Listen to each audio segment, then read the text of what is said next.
দেশে কখনো তেলের সিন্ডিকেট, কখনো ঝালের সিন্ডিকেট, কখনো পেঁয়াজের সিন্ডিকেট, কখনো খেজুরের সিন্ডিকেট, রাসায়নিক সার, বিভিন্ন জিনিসের সিন্ডিকেট। আসলে সিন্ডিকেট আসছে কোথা থেকে? দেশের সব থেকে বড় বড় ব্যক্তিবর্গ যারা রয়েছে তাদের কারণে দেশের সিন্ডিকেট গুলো হচ্ছে।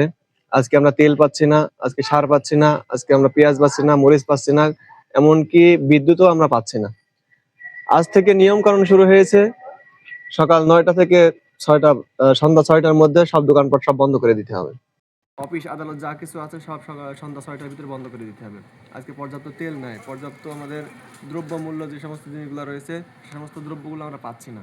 আসলে এর শেষ কোথায়? বাংলাদেশ কোন জায়গায় গিয়েছে? বাংলাদেশের আজকে অবস্থান কোথায়? আমরা তেলের লাইনে তেল নিতে গেলে দীর্ঘ লাইন ধরে দাঁড়িয়ে থেকে ২ ঘন্টা ৫ ঘন্টা দাঁড়িয়ে আছি, কিন্তু তেলের কোনো খোঁজ নাই। আমরা অবশেষে তেল না নিয়ে আবার বাসায় ফিরে আসতে হচ্ছে। আমরা খেজুরের সময় যখন রমজান মাস আসে, রমজানের সময় আসার সঙ্গে সঙ্গে খেজুরের দাম আগুন করে দেওয়া হয়, খেজুরের দামকে বাড়িয়ে দেওয়া হয়। মরিচ যখন বর্ষার সময় আসে তখন মরিচের দাম ঊর্ধ্বগতি করে দেওয়া হয়। আসলে বাংলাদেশের এই সমস্ত জিনিসগুলা যে হচ্ছে এগুলো শেষ কোথায়?